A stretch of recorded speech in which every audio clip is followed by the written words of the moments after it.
Al-24 Midnight News, streaming live from the capital Algiers. And to the headlines. Algerian President Mr. Abdelmajid Tebboune conveyed a message to the UN Security General Antonio Guterres, outlining Algeria's priorities following its election as non-permanent member of the UN Security Council.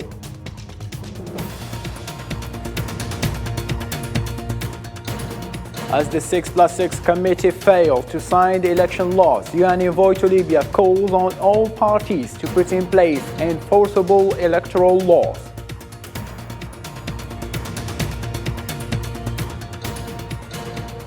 In the occupied Palestine, as occupational forces stormed different areas in the West Bank with a raid of arrestations, another 7 Palestinians were injured by Zionist bullets.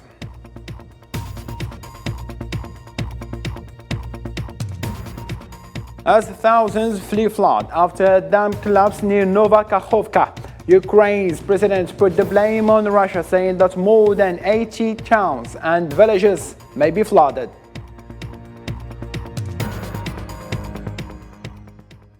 Hello again and welcome. Algerian President Mr. Abdelmajid Tebboune addressed a message to the United Nations Security General Antonio Guterres, outlining Algeria's priorities in the Security Council after its election as non-permanent member.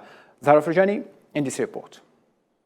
After winning a seat in the United Nations Security Council as a non-permanent member from 2024 to 2025, Algeria is taking firm steps in further strengthening international peace and security. In a message sent to the UN Secretary-General Antonio Guterres, President of the Republic Mr. Abdelmajid Tebboune charted Algeria's priorities within this international body. This election to the main organ of the United Nations places upon our country a special responsibility of participating in the international decision-making process aimed at strengthening international peace and security. Thus, Algeria will have a renewed opportunity after successfully assuming the presidency of the League of Arab States, to reaffirm the founding principles and ideals of its foreign policy and share its vision on issues on the international agenda of the Security Council, drawing on its heavy historical legacy. Algeria has always valued countries' rights and freedoms and aims to integrate in the UN main organ to share its visions on issues on the international agenda of the Security Council. Algeria has always formulated its commitment to the values of multilateral action and respected the rules and principles of the United Nations Charter and international law at the heart of its vision, foremost of which is the right of peoples to self-determination. The message sent by Algerian President to Guterres affirms Algeria's keenness to carry the voice of Arab and African countries and to defend common strategic interests in various issues. Algeria will be keen to carry the voice of Arab and African countries and ensure the defense of common strategic interests in the various issues that fall under the jurisdiction of the Security Council, especially the Palestinian issue. Algeria is fully committed to the African approach to making Africa a peaceful continent, steadily and resolutely moving towards its development and integration goals, strong in its values and a key player in the developments that shape the future of humanity. Algeria contributed to international efforts aimed at resolving many regional and international crises, and President Tebboune's message underlined the importance of peace and security while following closely developments in the international arena. Algeria's permanent representative to the United Nations Ambassador Ammar Ben Jama considered that Algeria's election as a non-permanent member of the Security Council a recognition of its positive contribution to maintaining regional and international peace and security. I would like to extend my sincerest thanks to the friendly countries that voted today in favor of the Algerian candidature as a non-permanent member of the Security Council for the term 2024-2025. Algeria's membership constitutes indeed a high priority for Algeria's diplomacy and for President Abdelmajid Tebboune. This brilliant election is another testimony and a mark of recognition of Algeria's positive contribution and tireless effort to maintain peace and security at regional and international level. Mr. Ammar bin Jama also stated that Algeria will contribute as a responsible and credible partner in the UN Security Council, enabling to meet the aspirations of all mankind in maintaining peace and security. Algeria will embrace this responsibility with a deep sense of humility, dedication, and commitment, and will contribute as a responsible and credible partner to enable global action in the face of global challenges by presenting ideas and initiatives that would enhance the role of multilateralism and maintaining international peace and security. In the same line of thought, and after this win, a wave of congratulations has fallen on Algeria after its election as non-permanent member of the United Nations Security Council following the election. Washington, Beijing, and the EU have expressed their readiness to work with Algeria on many international issues. Nabil Khazini on what's follow. Algeria, 184. It was a brilliant and a well-deserved election of Algeria. With an overwhelming majority, Algeria is now a non-permanent member of the United Nations Security Council for the next 2 years. Immediately after the election, a wave of congratulations has fallen on Algeria. Palestine was the first to hail Algeria's victory. The Palestinian president Mahmoud Abbas congratulated his Algerian counterpart Abdelmajid Tebboune for this achievement, stressing the important role played by the Algerian president and his foreign policy. China congratulated the election of Algeria as a non-permanent member of the UN Security Council, adding that Beijing was ready to work with Algiers to strengthen cooperation and coordination on regional and international issues. Our sincere congratulations on Algeria's election as a non-permanent member of the United Nations Security Council during the period 2024-2025. China stands ready to work with Algeria to strengthen cooperation and coordination on regional and international issues in the Security Council in order to add more positive energy to promote peace, security, and development in the world. For her part, the US ambassador to Algiers also congratulated Algeria on this achievement and said, Alf Mabrouk to Algeria on your election to the UN Security Council for the 2024-2025 term. We look forward to working together to advance peace in the region and across the world. Congratulations also came from Europe. The EU felicitated Algeria's achievement on obtaining a seat as a non-permanent member inside the Security Council. The EU's top diplomat, Josep Borrell, pointed out that Brussels is willing to work with Algeria on many international issues in order to maintain international peace and security. This election is regarded as a genuine tribute to Algeria for its constructive and active role in managing international affairs, as well as its relentless efforts to maintain peace and stability on both regional and international stages. And for its part, the United Kingdom said that the views and experiences of the new members elected to the United Nations Security Council are priceless. Congratulations to Algeria, Guyana, Republic of Korea, Sierra Leone and Slovenia, who have been elected to join the UN Security Council from January 2024. Their perspectives and expertise on international peace and security will be invaluable.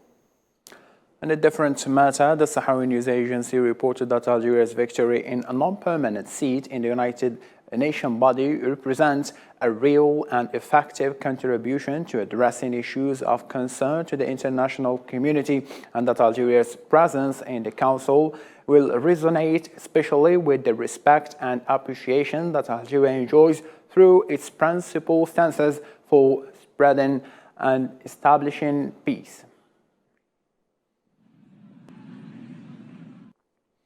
Algerian President Mr. Abdelmajid Tebboune shared Wednesday the opening ceremony of the National Conference on Cybersecurity themed National Cybersecurity Strategy for a Cyber-Resilient Algeria, organized by Algerian Ministry of Defense.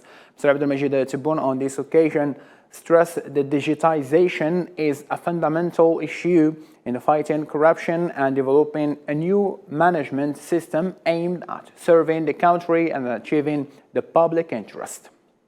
وحتى التكنولوجيا إن تحديد التهديدات السيبرانية ووضع آليات الرقابة والرصد الناجعة وجاهزية الاستراتيجية في حالات الخطر يشكل اليوم أحد أهم الشروط الاستباقية لتوفير الحماية اللازمة والكاملة للمنشآت الحيوية بشكل آمن ومستمر، وذلك ضمن منظومة التكفل بالأمن الوطني بأبعاده السياسية والعسكرية والاقتصادية والمجتمعية.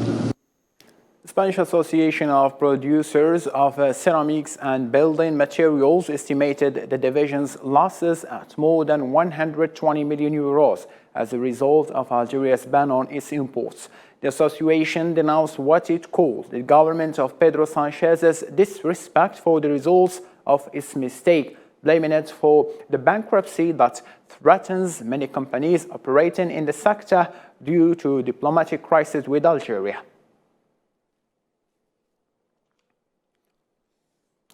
Units and detachments of People's National Army carried out several operations over the past weeks in coordination with various security services in which they have arrested 46 drug dealers and defeated attempts to introduce 4 quintals of treated weed from the borders of Morocco.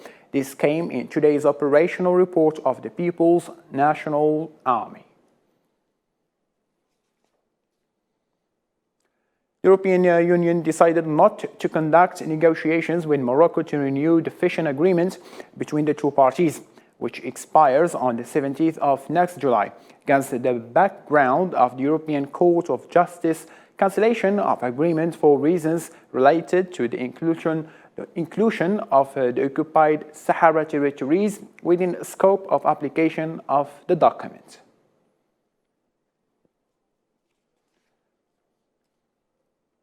In Africa still, but this time in Libya, hopes for progress in the upcoming elections have been diminished as the 6+6 committee responsible for crafting crucial electoral laws failed to reach consensus. Hussein Berkan. Agreement eluded the 6+6 committee, tasked with drafting elections laws in Libya, as talks concluded without a signed declaration. The committee, composed of representatives from the House of Representatives and the High Council of State, aimed to establish a legal framework for the upcoming elections. However, consensus on crucial issues remains elusive, prolonging the political impasse in the country. We are satisfied with the progress made and we are proud of our achievements for the Libyan people. Our focus is on enabling their right to choose their leaders through free and fair elections.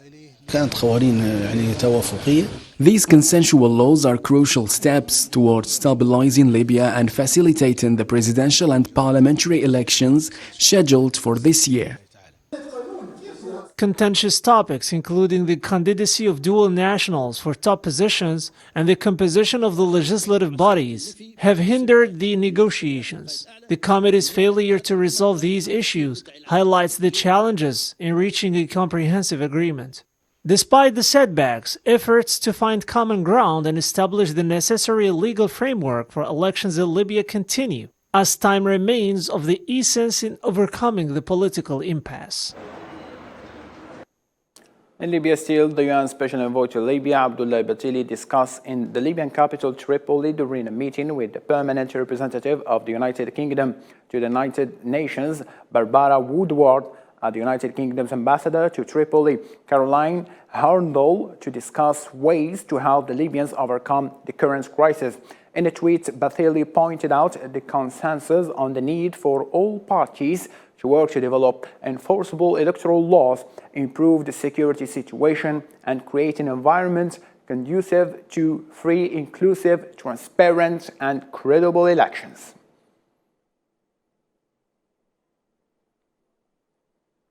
The Minister of Economy of the Libyan Government of National Unity has banned the supply and sale of any goods related to the Zionist entity. The Libyan Ministry Trade said that it had issued a decision on a ban on the supply and circulation of certain goods and their sale to markets. The decision pointed out that the customs and control services are responsible for taking all legal actions against violation in accordance with the legislation in force.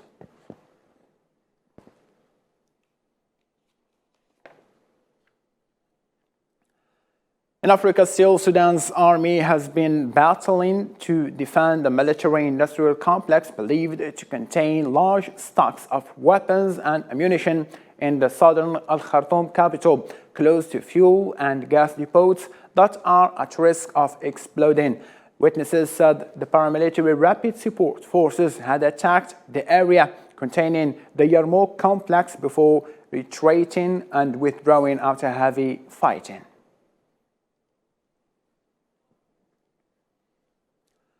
"21 people, most of them members of the security forces, have been killed in Burkina Faso in attacks by armed men suspected to be terrorists. The AFP news agency, citing a security source, said that the violent clashes took place in Sawinga in the province of Bolgo in the central east of the country.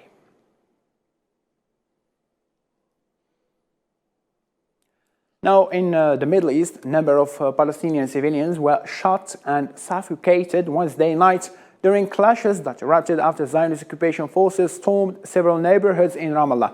Large forces of the occupation army stormed the old town of Ramallah in preparation for the demolition of houses of, the house of prisoner Islam Farouk. The Ministry of Health stated that 6 injuries have arrived at the Palestine medical complex so far. In Palestine, still 7 Palestinians were shot by the Zionist occupying forces on Wednesday during incursions into the West Bank cities of Jericho and Jenin. The Palestinian Red Crescent said 6 Palestinians were shot and wounded by occupying forces as they stormed Al-Aqbata Jabr camp in Jericho, aimed at heavy gunfire, while a young Palestinian was shot and wounded by occupying forces after storming the town of Kafr Dan in Jenin. As a result of confrontations broke out between young Palestinians and occupation forces.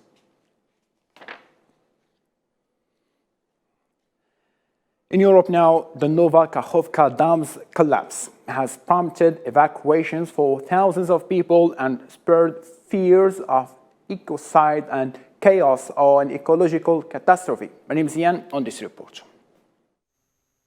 The destruction of the Nova Kakhovka Dam unleashed a torrent of water on southern Ukraine, threatening to sweep away villages and raising fears of a long-lasting economic, environmental, and humanitarian catastrophe. The explosion put tens of thousands of civilians at risk and left them without normal access to water. Tell us, is there anything you need? Water, for example? Yes, water. Aha, you need water. Nearly 6,000 people have been evacuated by Russian and Ukrainian authorities in Kherson, but many are now homeless and without access to running water or electricity. Animals were not spread either, as hundreds died and several pets were stranded, while the rise in water may have washed away this season's harvests. Moscow and Kiev have traded accusations for the collapse of the major dam and hydroelectric power plant in Kherson, but until now it is unclear who is the culpable for the act. In a phone call with Turkey President Recep Tayyip Erdogan, Russian President Vladimir Putin called the breach a barbaric act, saying that the destruction has led to massive ecological and humanitarian catastrophe. Meanwhile, Ukrainian President Volodymyr Zelensky stressed the humanitarian and environmental consequences of the disaster with his Turkish counterpart, who proposed to probe the destruction. The UN's head Antonio Guterres said the disaster was a monumental humanitarian, economic and ecological catastrophe, and the international community has been weighing in on the looming environmental disaster following the collapse of the dam. Well, in the same matter, the president of Turkey, Recep Tayyip Erdogan, has proposed to investigate the destruction of Ukraine's Kharkovka Dam in calls with Russian and Ukrainian counterparts. The head Turkey said an international commission to investigate the destruction of the dam can include the patriating of experts from Ukraine, United Nations, and the international community, including Turkey.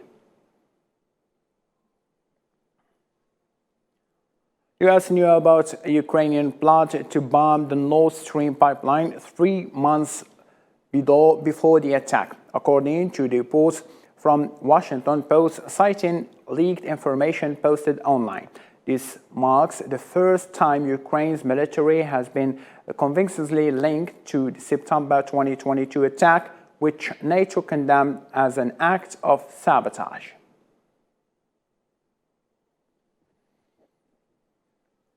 The delegation of the Arab Federation of the National Olympic Committee expressed its satisfaction with Algeria's readiness to host the competitions, or rather the competition of the 50th edition of the Arab Games, scheduled to take place in 5 Algerian cities from July 5th to 15. In a visit to sport facilities in the Algerian capital, the delegation confirmed that the Algerian edition will be exceptional, taking into consideration the sport facilities that Algeria has structured to host this event that will bring together more than 3,500 athletes from 22 countries.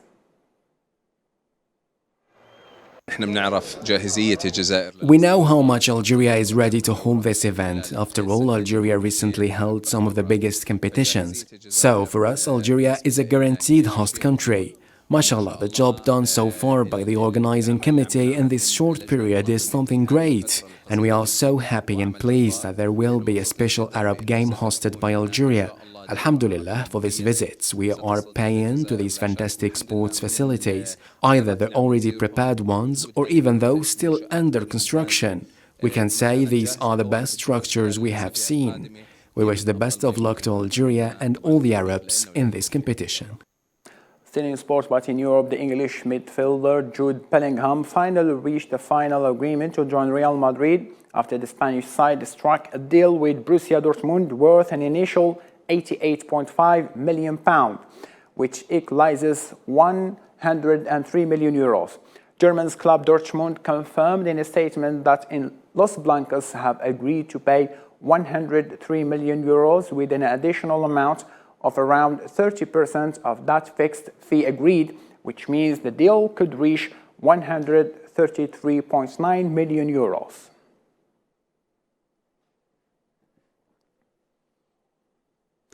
Still with the football transfer, Lionel Messi is one step to join Inter Miami when his counterpart with Paris Saint-Germain expires at the end of this month. The player agent Jorge Messi, who is his father, was seen earlier this week visiting Barcelona to discuss possible return to Catalonia, but at the end, the world champion with Argentina finally revealed his intention to move to the United States and join Inter Miami, a club part owned by David Beckham.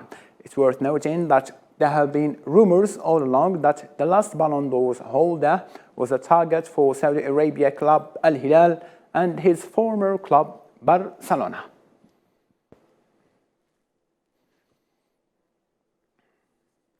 To this end, ladies and gentlemen, thank you ever so much for being with us in this late hour. For more updates, you can follow our social media platform. And all I can say at the end, take care of yourself. Good night.